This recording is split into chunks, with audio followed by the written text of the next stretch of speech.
پیارے بچوں، آج میں آپ کو سناؤں گی ایک نئی کہانی جس کا نام ہے وزیر یا استاد۔ ایک بادشاہ کے دو بیٹے تھے اور دونوں ہی بیوقوف تھے۔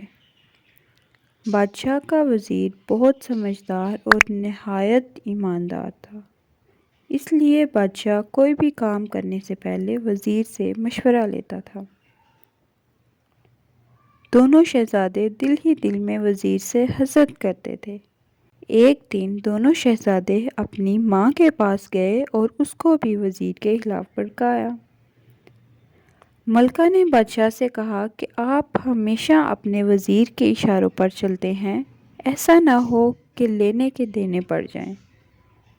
کبھی شہزادوں سے بھی مشورہ کر لیا کریں، وہ اتنے بیوقوف نہیں جتنا آپ انہیں سمجھتے ہیں۔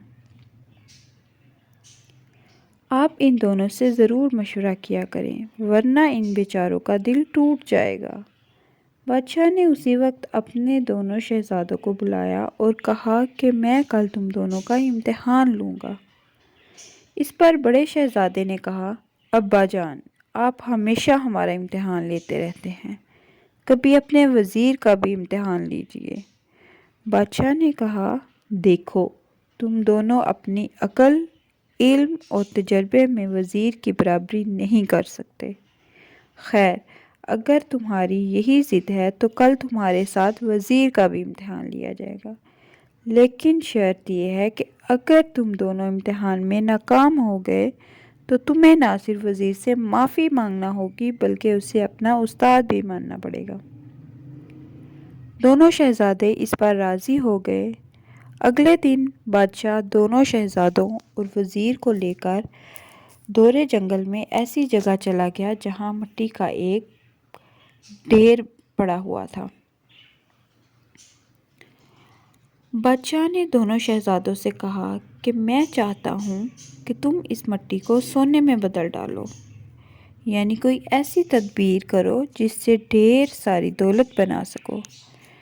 شہزادے حیران ہو کر بادشاہ کی طرف دیکھنے لگے۔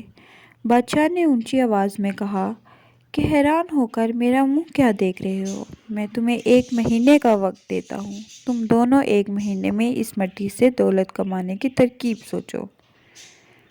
اس کے بعد بادشاہ نے وزیر کو لے کر تھوڑے فاصلے پر ایسی ہی جگہ پہنچ گیا۔ بادشاہ نے وزیر سے بھی یہی بات کہی جو شہزادوں سے کہی تھی۔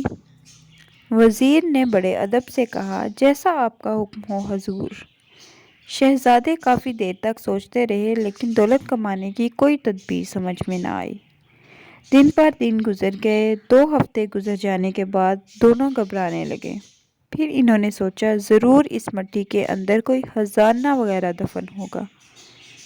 یہ سوچ کر انہوں نے زمین کھودنا شروع کر دیا، لیکن 50-60 فٹ گہرائی کے بعد بھی ان کو خزانہ نہیں ملا۔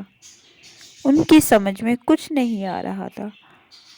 آخرکار ہمت ہار کر ہاتھ پر ہاتھ رکھ کر بیٹھ گئے۔